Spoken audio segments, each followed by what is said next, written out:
Black Beauty, Chapter 7. Ginger. One day when Ginger and I were standing alone in the shade, we had a great deal of talk. She wanted to know all about my upbringing and breaking in, and I told her. "Well," said she, "if I had had your bringing up, I might have been of as good a temper as you are, but now I don't believe I ever shall." "Why not?" I said. "Because it has been all so different with me," she replied. "I never had anyone, horse or man, that was kind to me, or that I cared to please, for in the first place I was taken from my mother as soon as I was weaned, and put with a lot of other young colts. None of them cared for me, and I cared for none of them. There was no kind master like yours to look after me, and talk to me and bring me nice things to eat. The man that had the care of us never gave me a kind word in my life. I do not mean that he ill-used me, but that he did not care for us one bit further than to see that we had plenty to eat and shelter in the winter. A footpath ran through our field, and very often the great boys passing through would fling stones to make us gallop. I was never hit, but one fine young colt was badly cut in the face, and I should think it would be a scar for life. We did not care for them, but of course it made us more wild, and we settled it in our minds that boys were our enemies. We had very good fun in the free meadows, galloping up and down and chasing each other round and round the field, then standing still under the shade of the trees. But when it came to breaking in, that was a bad time for me. Several men came to catch me, and when at last they closed me in at one corner of the field, one caught me by the forelock, another caught me by the nose, and held it so tight I could hardly draw my breath. Then another took my under jaw in his hard hand and wrenched my mouth open. And so by force they got on the halter and the bar into my mouth. Then one dragged me along by the halter, another flogging behind, and this was the first experience I had of men's kindness. It was all force. They did not give me a chance to know what they wanted. I was high-bred and had a great deal of spirit, and was very wild, no doubt, and gave them, I dare say, plenty of trouble. But then it was dreadful to be shut up in a stall day after day instead of having my liberty, and I fretted and pined and wanted to get loose. You know yourself it's bad enough when you have a kind master and plenty of coaxing, but there was nothing of that sort for me. There was one, the old master, Mr. Ryder, who I think could soon have brought me round, and could have done anything with me, but he had given up all the hard part of the trade to his son and to another experienced man, and he only came at times to oversee. His son was a strong, tall, bold man. They called him Samson, and he used to boast that he had never found a horse that could throw him.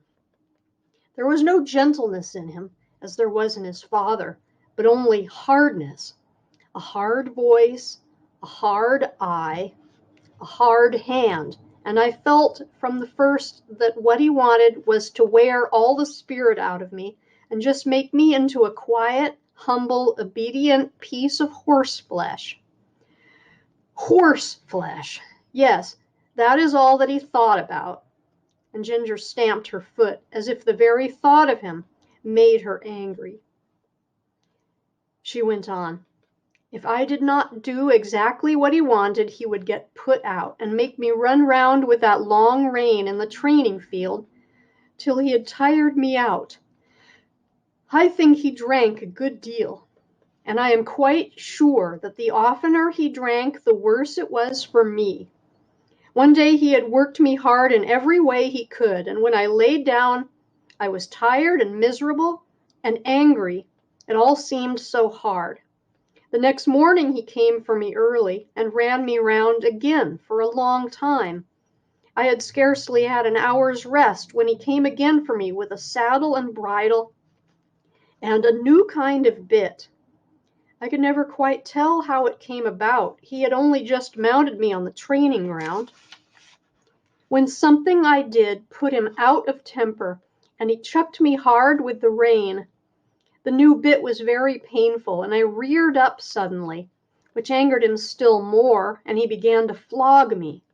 I felt my whole spirit set against him, and I began to kick and plunge and rear as I had never done before, and we had a regular fight.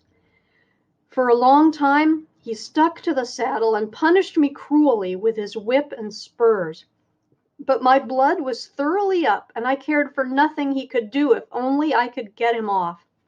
At last, after a terrible struggle, I threw him off backwards.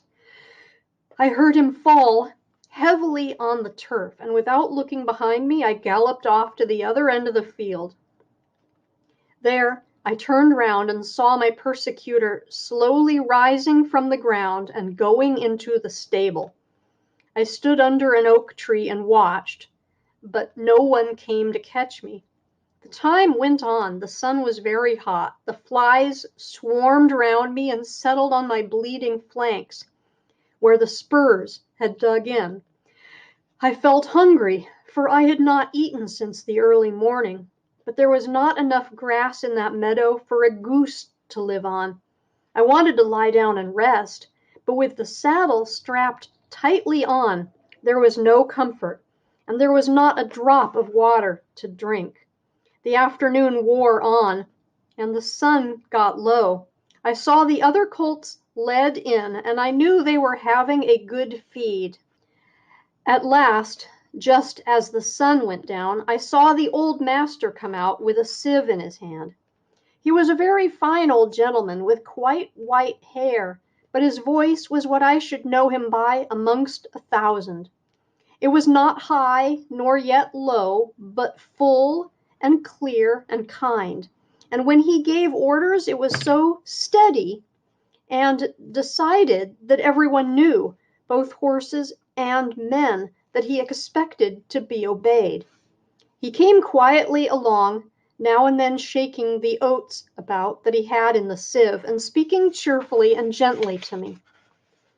"Come along, lassie, come along, lassie, come along, come along." I stood still and let him come up. He held the oats to me, and I began to eat without fear. His voice took all my fear away. He stood by, patting and stroking me whilst I was eating, and seeing the clots of blood on my side, he seemed very vexed.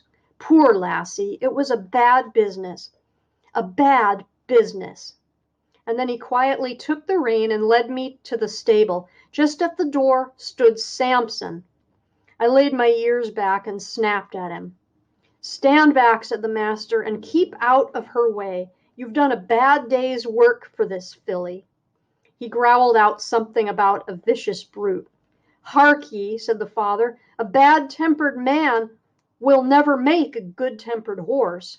You've not learned your trade yet, Samson." Then he led me into my box, took off the saddle and bridle with his own hands, and tied me up.